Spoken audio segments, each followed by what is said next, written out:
Marsau Scott's secret life has been a topic of conversation for years, with fans of Love and Marriage, Huntsville, constantly questioning his loyalty to his wife, LaTisha Scott. LaTisha, always defending her marriage, stood by Marsau through thick and thin, dismissing rumors and accusations of infidelity. However, things have recently taken a turn, and LaTisha has made a bold decision that no one saw coming. She has filed for divorce. So, what exactly happened?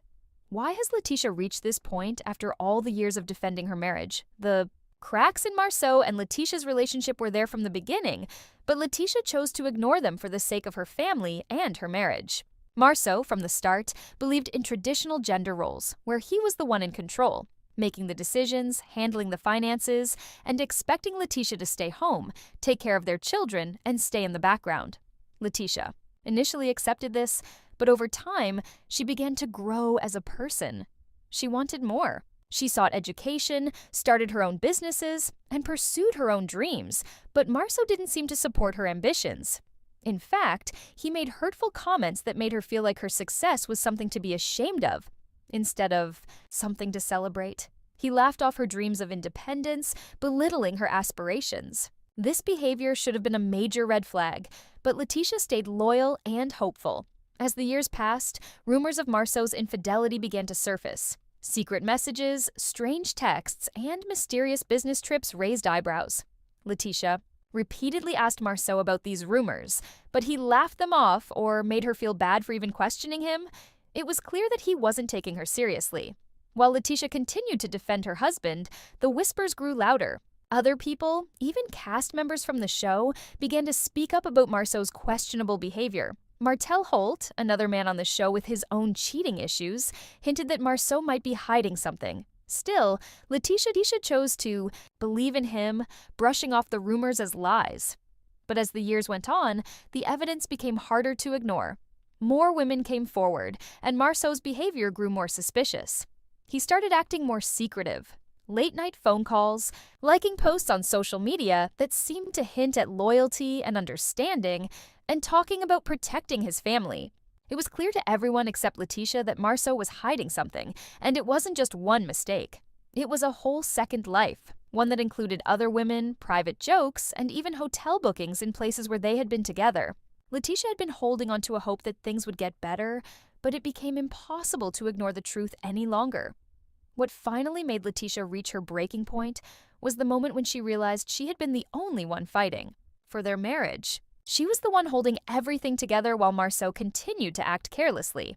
He would go to events that he used to avoid, post old pictures of them together on social media, and write long captions about love and commitment. But it was all for show. His words didn't match his actions. It became clear to LaTisha that he wasn't trying to fix their problems.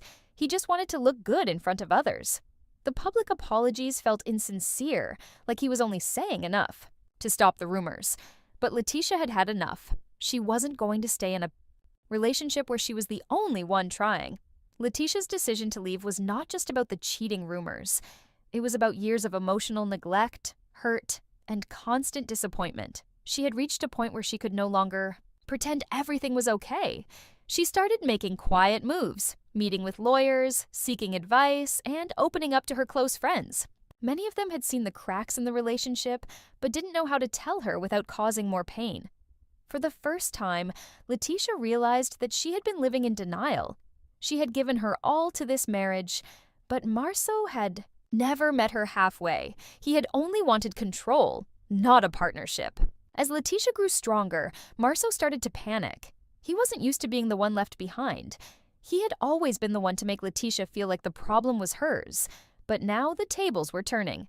He started making emotional appeals, talking about their children and their shared memories, trying to hold on to the image of a perfect family.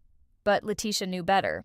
She understood that Marsau wasn't trying to save their marriage because he loved her. He was trying to protect his image, his money, and his control.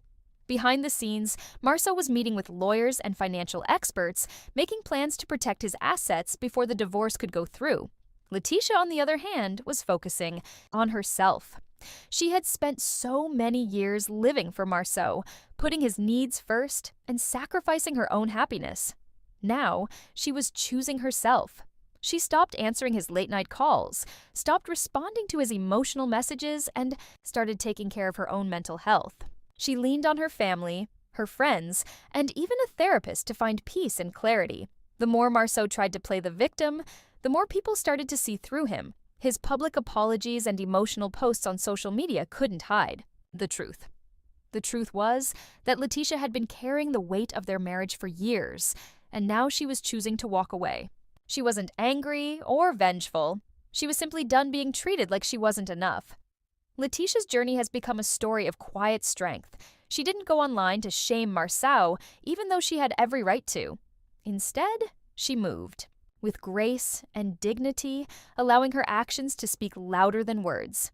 She's not the same woman she was when she first got married. She's grown, learned, and now she's reclaiming her life. Marsau's efforts to keep his marriage intact will undoubtedly continue.